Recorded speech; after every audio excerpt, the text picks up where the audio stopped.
Being a student at LPS means you get a lot of email. So today we're going to learn how to navigate your inbox and the different features in Gmail in order to maximize your use of it. The first thing we're going to think about is how to decide what emails to read and open first and which you can ignore altogether.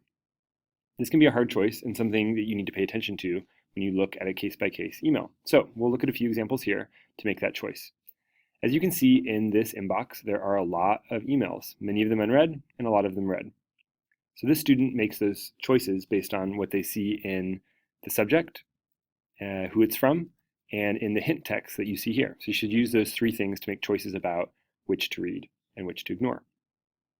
First thing you'll notice in this inbox and probably in your own is that there are a lot of different new assignment emails that are generated from Google Classroom. So whenever a teacher sends out a new assignment or communicates with you through Google Classroom, it's going to send you an email. And that email isn't actually from that teacher. It's just from the system because the teacher has sent an assignment. So for example, this here says from Miss St. Fleur, there's a new assignment 2-4 group activity. These emails you don't really need to open when you get them. You really should just open them when you're prompted by your teacher or if your teacher has told you to look for it for homework. Otherwise, you can just leave those unread because that's not something you necessarily need to do in that moment. Teachers will often share things or send things the day before, even though they're intended for the next day. The next thing, as an example in here, there's an email in here from YouTube. And this is for Pokemon Adventures, Red Chapter Part 20 Fusion, and more videos. So this email is from a company, right? It's from YouTube, and it's sending this because this student probably watched a video about Pokemon at some point, and they thought they'd be interested in watching this other one. This is an email that, unless you want to watch a Pokemon video at that moment, you can ignore safely. And oftentimes, companies will send emails to you if you've been on their website or if you signed up for things from them.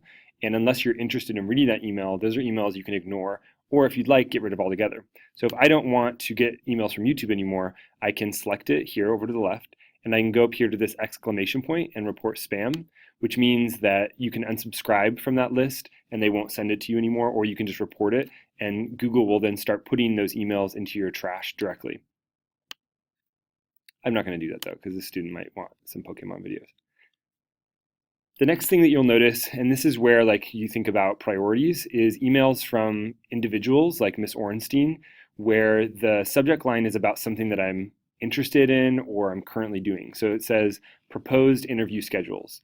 And in the hint text here, I see it says, "Hi, summer search nominees. Congrats on being selected for an interview." Oh, okay. Well, that sounds like something important, something that I've been doing and I've been waiting for, and I probably need to schedule that interview. I need to do something. So I'm going to open that email. I'm going to read it. I'm going to see what are the action steps that I need to take, and then I'm going to take them.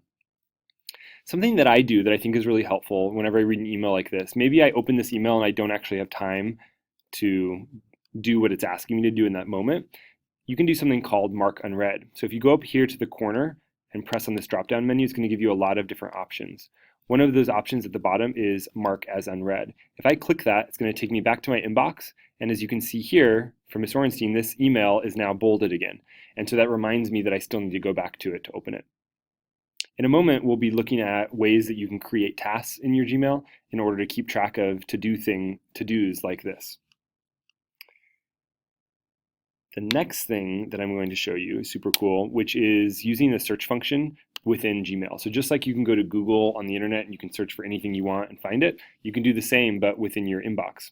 So for example, if I'm looking for an email from Ms. Orenstein that is about summer programs, but the only thing I can remember about it is that it probably had the word summer programs in it, I'm going to go up to the search box and type summer program. I'm going to press search, and it's going to show me every email that has the term or the phrase summer program in it.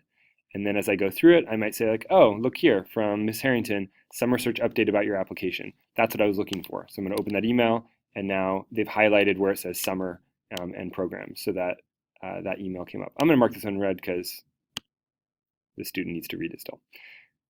So that's a really great feature that you should use if you are trying to find an email from someone or about something and you don't quite know where it is because it's old. All right, at this point, you're going to take a few minutes on your own within your inbox and you're going to complete the following task. You're first going to go through and I want you to identify the most important email in your inbox currently that's unread. And you're going to identify the least important. And you're going to use the subject line, the hint text, and the person that sent it to decide what do you think the most important is and the least important and why. And then you're going to open the important email, read it, and then mark it unread. so that it looks like you haven't read it so you can come back to it later. And then finally, you're going to search in your inbox for a term that you're interested in. For example, I looked for summer programs. You might look for something different.